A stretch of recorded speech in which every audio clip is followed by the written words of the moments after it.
If you charge something in the air, you often want to stop charging as soon as you land on the ground, either because you get pressured by your opponent or because you want to pressure them. Usually this is done by pressing shield for just a moment, but there's actually another, more practical method to cancel your charge. I'm C5 from the Beefy Smash Dudes, and this is the charge jump cancel.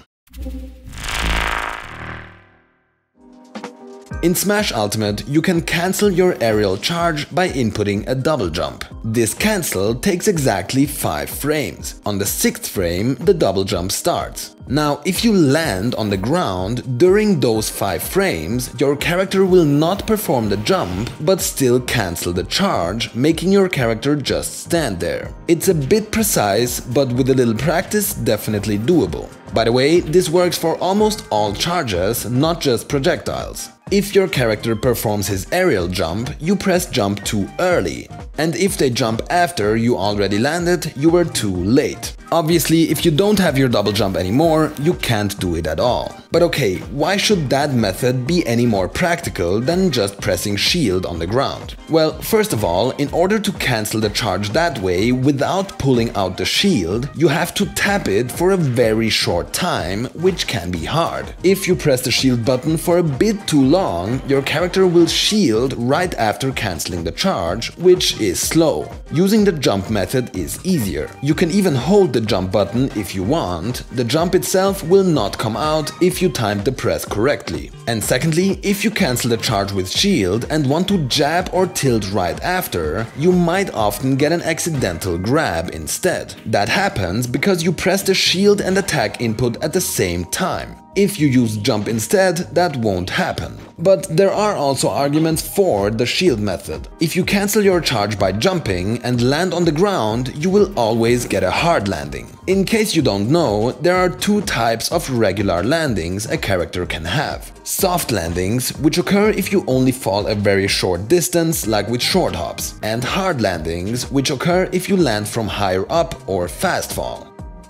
Soft landings are faster and only have 2 frames of landing lag. Hard landings though have between 3 and 6 frames of landing lag depending on the character. And like I said, jump cancelling your charge will always give you a hard landing no matter what.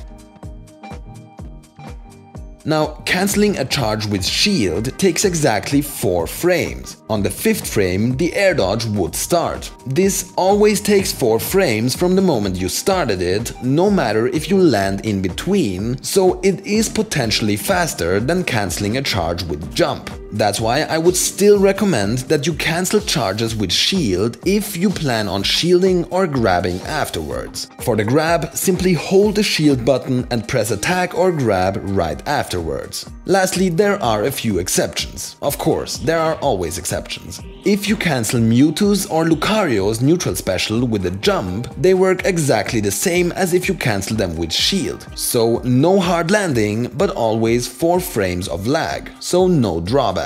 Also, cancelling Mario's Flood, Squirtle's Water Gun and Rob's Gyro always happens on the very first frame. So they will immediately jump or air dodge as soon as you input it, meaning that you can't do a landing charge cancel.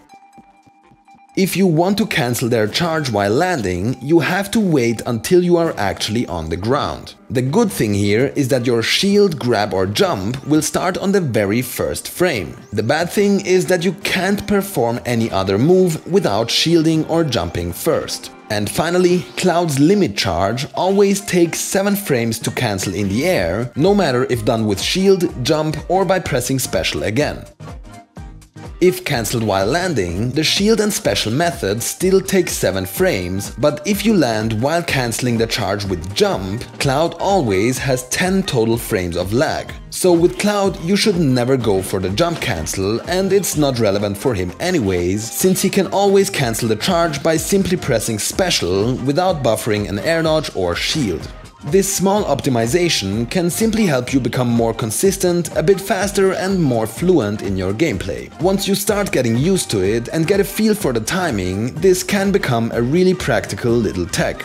If you like this video, make sure to subscribe to the channel. Or if you are already subscribed and want to support us even more, consider joining us as a member and get access to our community-only posts and much more. As always, thanks for watching, see you soon and stay beefy.